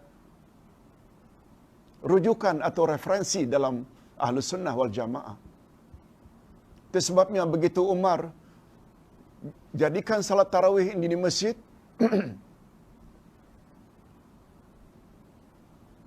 apa komen para ulama? Nikmatul bid'ah hadhihi. Inilah bid'ah yang paling baik. Maksudnya bid'ah yang paling baik yang sebelumnya tidak di masjid, sekarang diadakan di masjid, itu adalah bid'ah yang terbaik. Bid'ah dalam pengertian bahasa ya, bahasa membuat perkara baru yang di zaman Nabi dulu tak buat. Sebab konteksnya Nabi tidak keluar untuk salat berjamaah di masjid, konteksnya takut atau bimbang umatnya katakan tarawih itu wajib. Nah sekarang setelah mereka faham bahawa itu tidak wajib dan menghimpunkan mereka di bawah satu imam itu adalah lebih baik. Kalau sudah ijma' mengatakan itu yang terbaik, sekali lagi ini tidak bermakna tak boleh buat di rumah. Boleh. Sekarang kita buat di rumah karena PKP, lockdown. Nanti beberapa bulan akan datang atau tahun depan kalau panjang umur, masjid dibuka, tetap salat di masjid adalah lebih afdal. Wallahu a'lam. Hadirin dan hadirat rahimakumullah. Yang keenam, Ustaz, adakah tempoh tertentu bila berlakunya Lailatul Qadar, umpamanya jam sekian?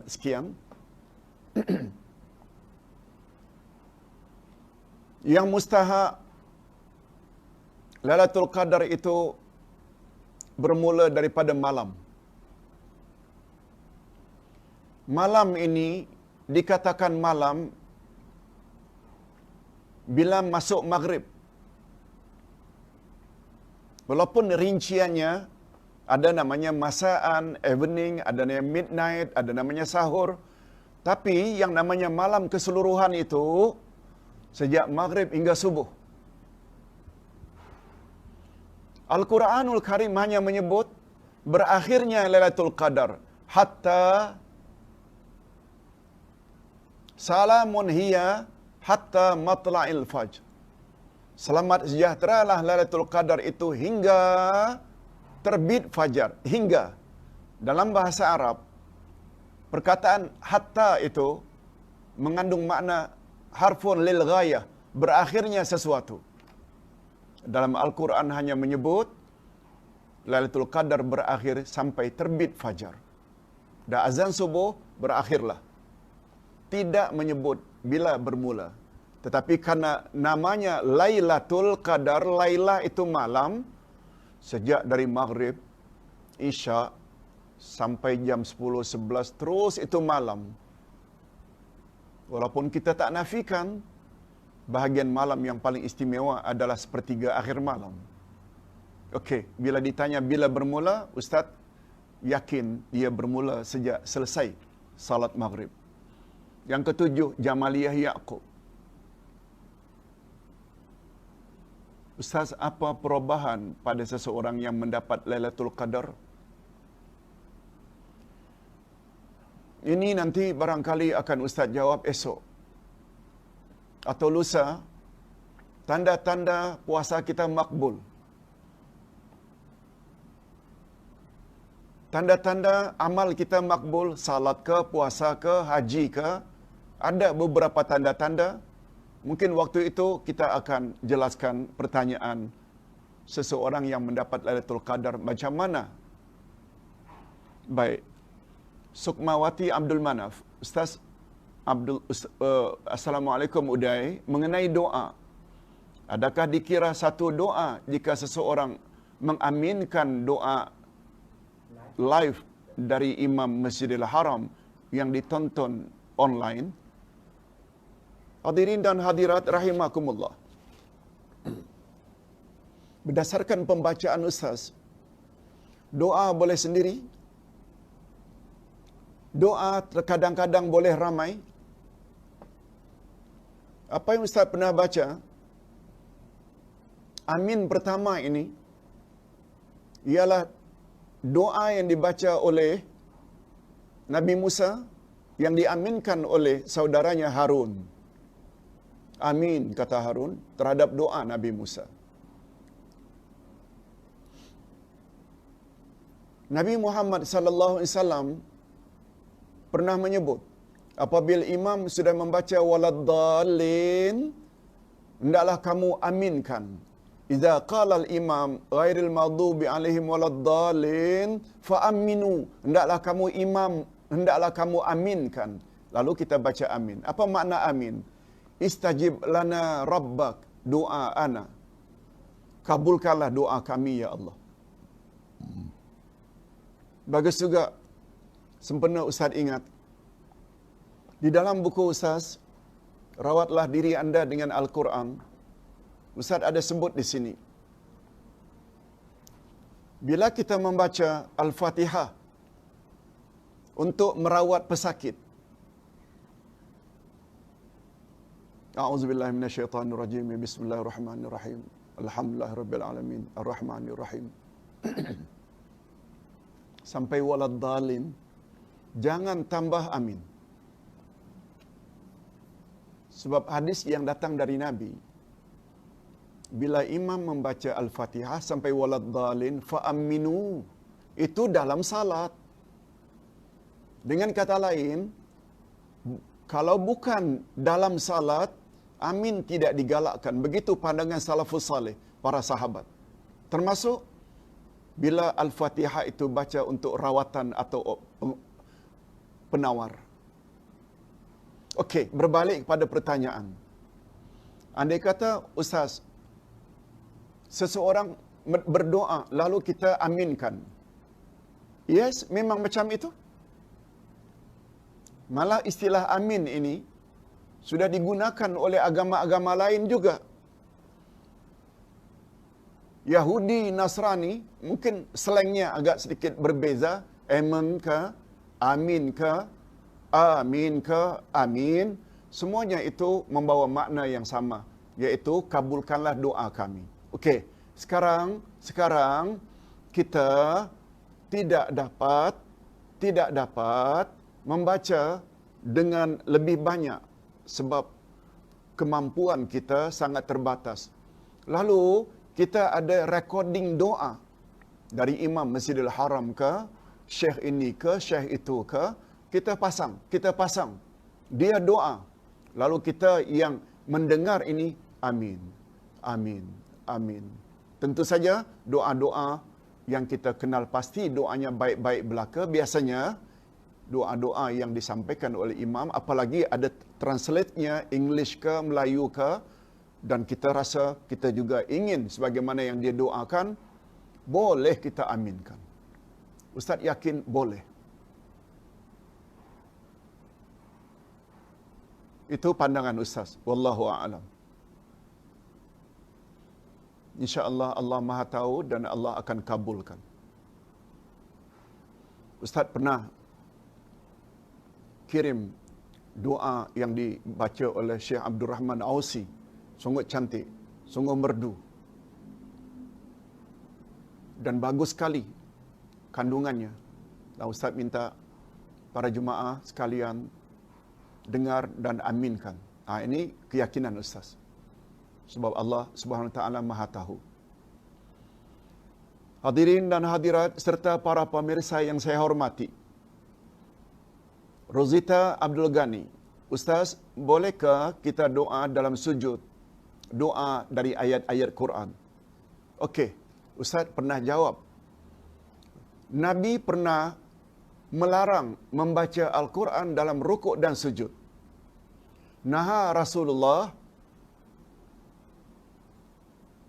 Rasulullah melarang an qiraatil Quran fir ruku'i was sujud atau kama qal. Rasulullah melarang membaca Al-Quran ketika rukuk dan sujud. Tetapi kata para ulama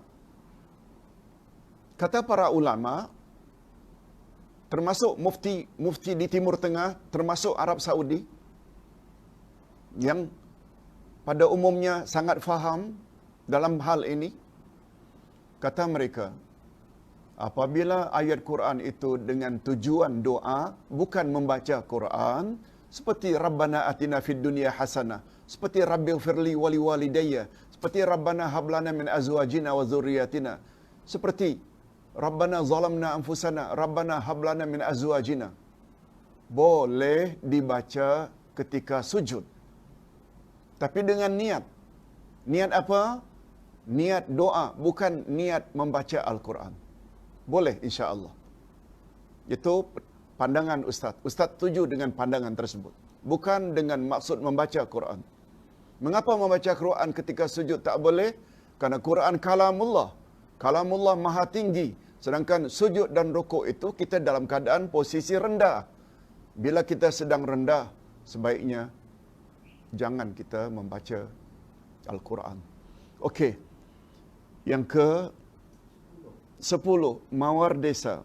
Salam Ustaz, saya ingin bertanya, apakah doa seseorang kepada seseorang yang lain boleh mengubah nasib atau takdir orang yang didoakan itu? Contohnya, doa seorang ibu kepada anak-anaknya atau sebaliknya. Terima kasih. Yes. Rasulullah sallallahu alaihi wasallam pernah bersabda, doa yang paling afdal ialah doa kita kepada saudara kita seagama, sedangkan dia tidak tahu. Tentu saja maksudnya doa kebaikan. Ya Allah, baiknya si fulan itu, dia telah memberi infak, sedekah, untuk pembinaan masjid, untuk pembinaan tahfiz.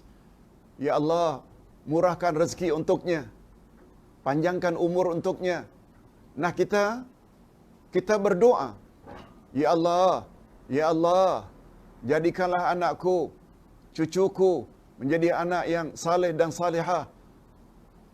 Bila pertanyaan Mawar tadi,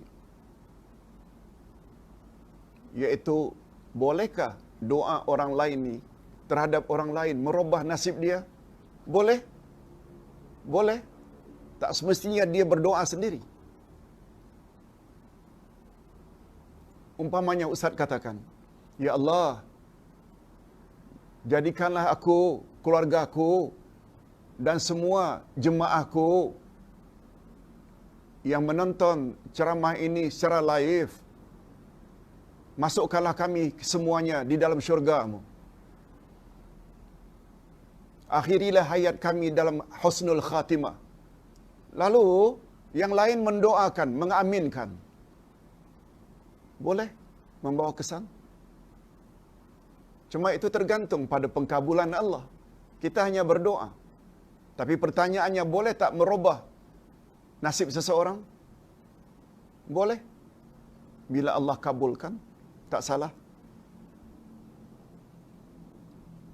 Yang ke-11, Kamsiah Osman.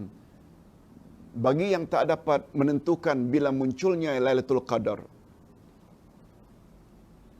Bagi yang tak dapat menentukan bila munculnya Lailatul Qadar, termasuk saya, anggaplah setiap malam 10 akhir Ramadan itu adalah Lailatul Qadar. Betulkah saya, Ustaz, jika saya silap? Kita beranggapan dengan makna mengharap, boleh.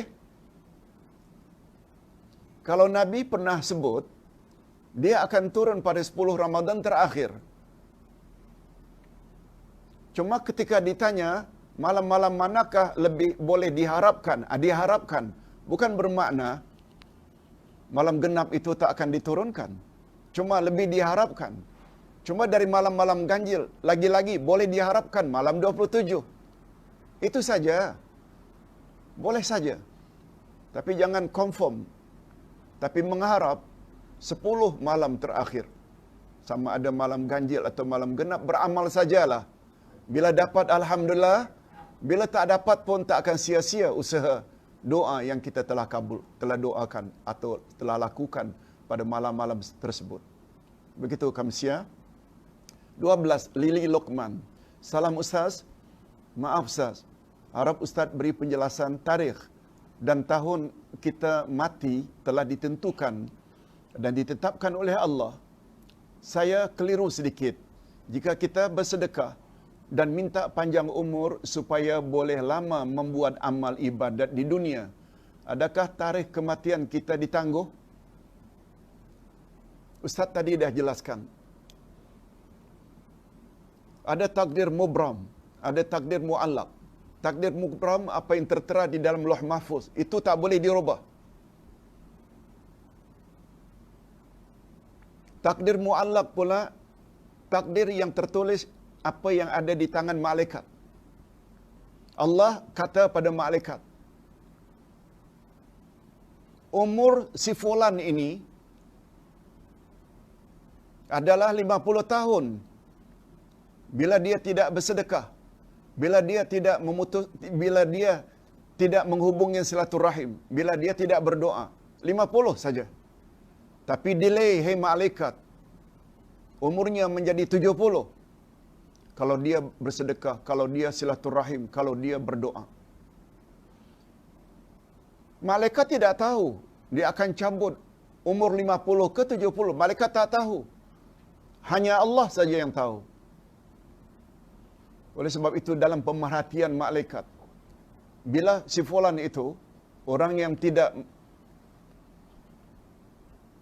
bersedekah, berdoa, tidak menghubungkan silaturahim, sesuai dengan arahan Allah, umur 50 dicabut nyawanya. Tapi apabila dalam pemerhatian malaikat, orang tersebut buat perkara itu, sedekah, doa, silaturahim, malaikat dapat arahan supaya delay ke umur 70. Itu maksudnya. Itu maksudnya.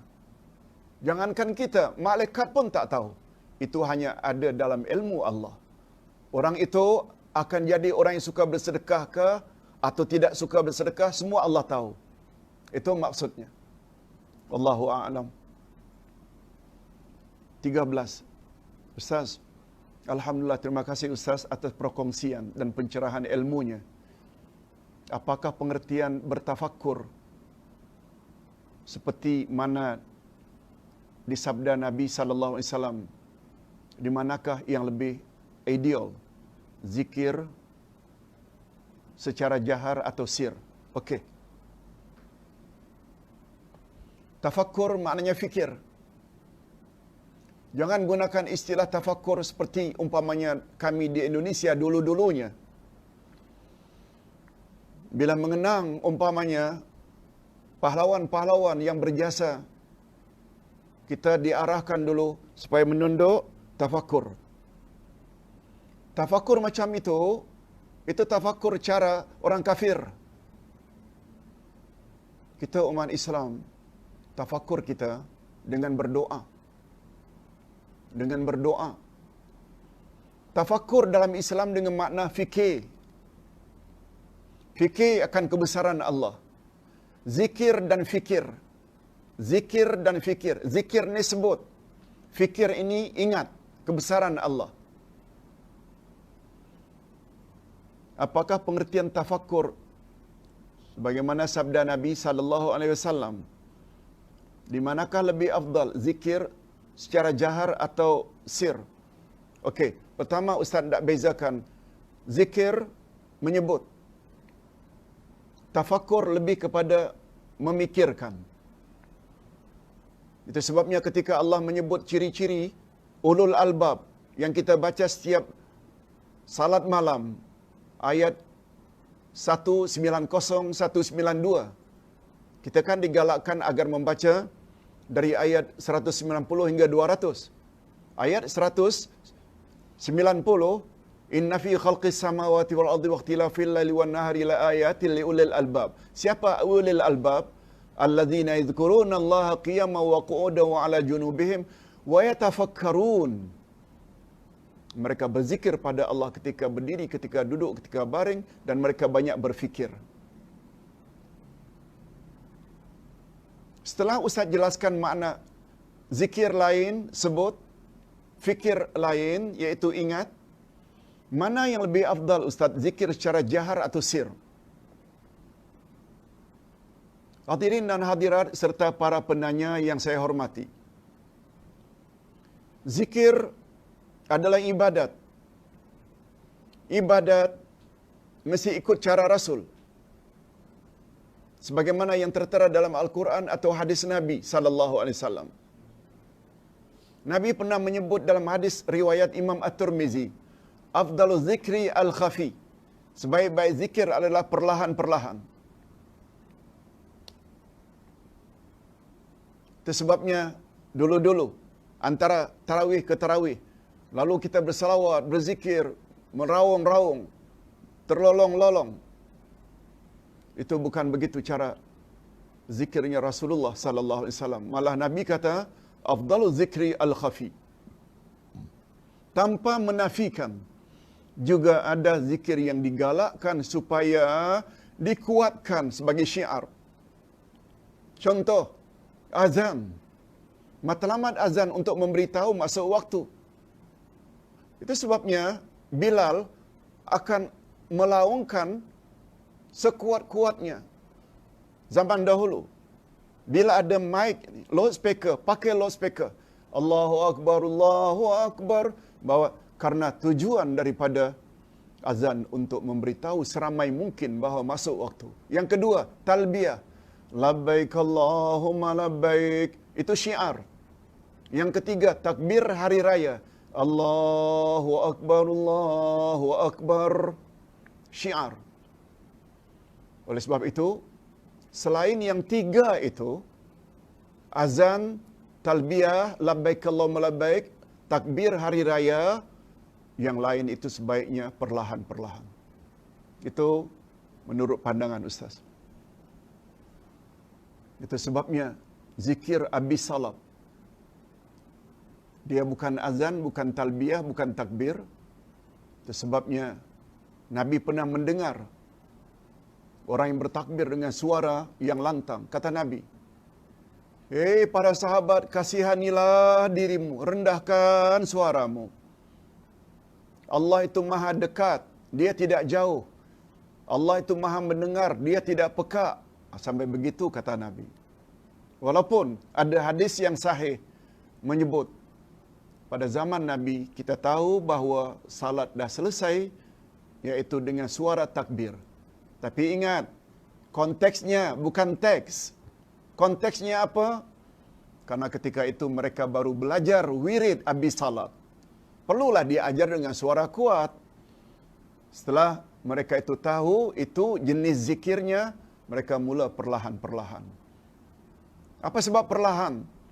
Ada kemungkinan orang masbuk yang salatnya mesti ditambah lagi beberapa rakaat. Kita pula terlolong-lolong. Boleh mengganggu tak? Kata Nabi, bila kamu makan bawang mentah, jangan ke masjid. Itu membawa makna, jangan sampai terganggu orang lain bila kita mengeluarkan nafas. Sekarang orang merokok, makan jengkol, jering. Lagilah dilarang dan paling tidak disukai oleh malaikat. Termasuk juga mengganggu bila kita sebelah membaca kuat sehingga orang sebelah terganggu. Yang ke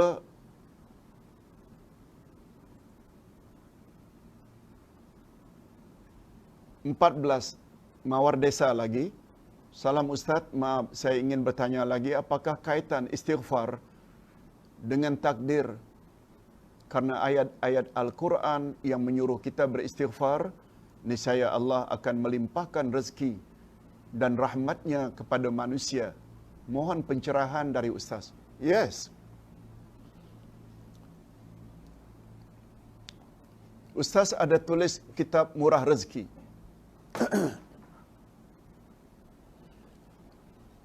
Murah rezeki yang Ustaz tulis ini berdasarkan sebab syar'i. Kita bila tidak dapat rezeki, dia ada dua cara. Ada tabi'i. Tabi'i ini secara natural, rajin bekerja. Jual buah-buahan, kita spray, susun dengan baik, sehingga menarik, packaging yang baik, menarik orang untuk membeli. Itu namanya sebab tabi'i. Sebab yang kedua, murah rezeki, iaitu sebab syar'i. Ustaz buat contoh. Untuk murah rezeki, hendaklah silaturahim. Tadi kita dah sebut. Untuk panjang umur, hendaklah silaturahim. Dah disebut tadi. Salah satu dari 10 sebab syar'i murah rezeki adalah istighfar. Istighfar, iaitu minta ampun pada Allah. Minta ampun pada Allah.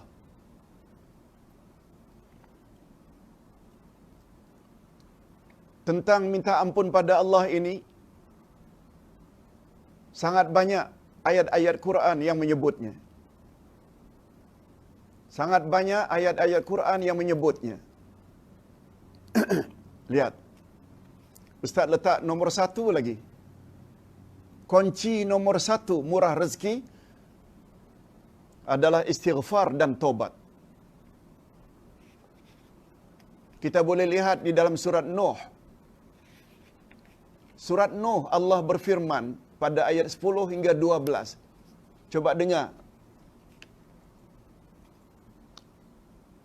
Sebab murah rezeki, banyak-banyak istighfar. Ustaz terjemahkan saja kerana ayatnya panjang.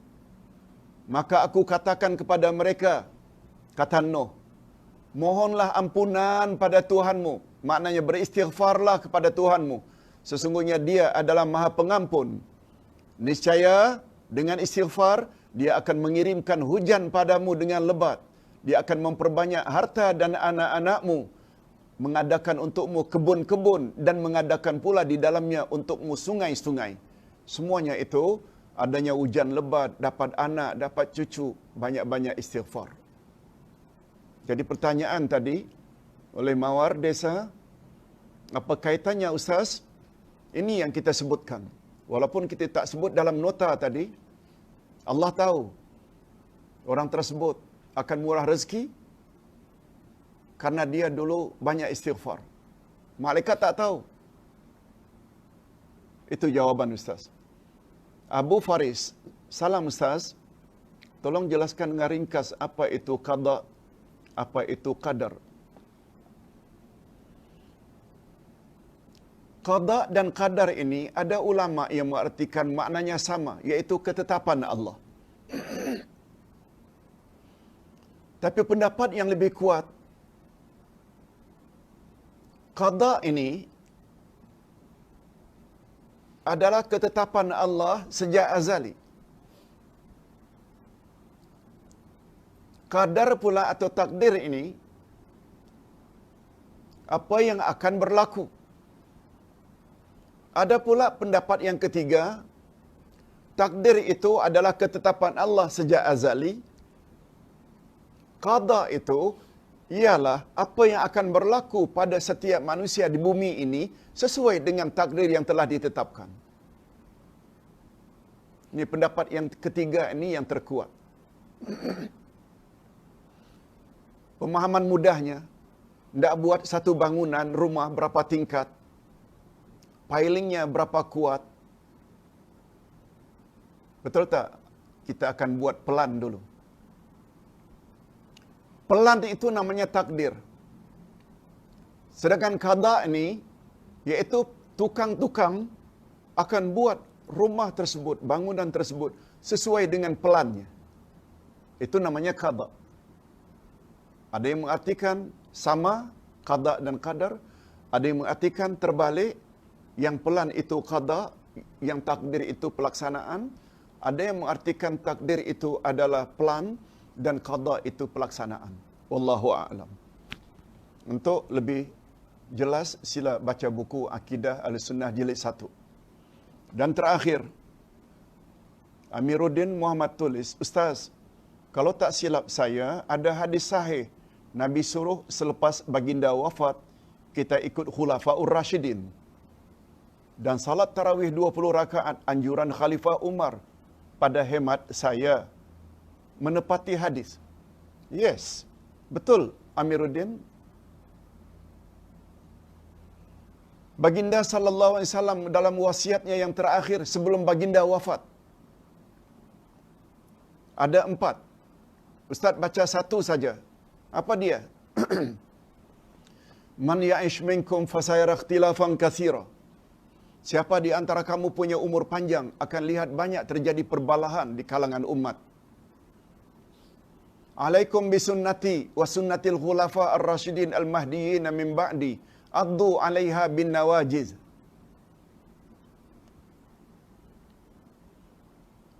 Ketika itu, bila umurmu panjang, banyak terjadi perbalahan, kamu ingin selamat, ikut saja sunnahku dan sunnah khalifah-khalifah ar-rasyidin sesudahku. Gigit sunnah-sunnah itu dengan gerahammu.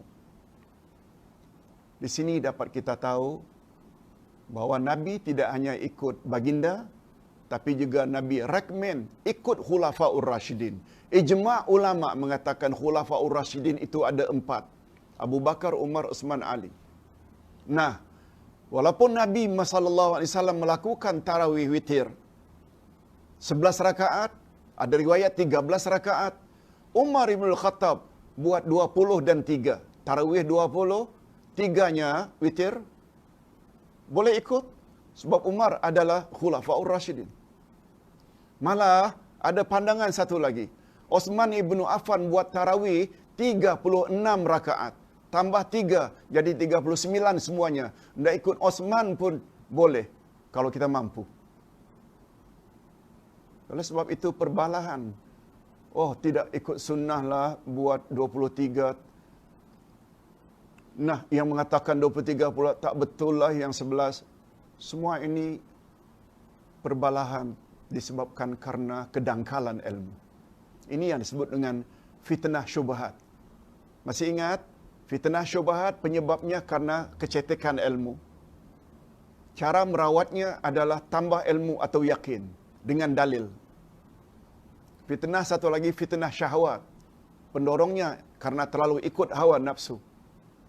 Dan cara untuk merawatnya ialah banyak sabar, banyak menahan.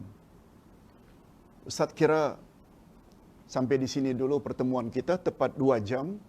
Mudah-mudahan apa yang kita dengar menambah ilmu pengetahuan kita sedikit sebanyak. Segala yang baik datangnya dari Allah.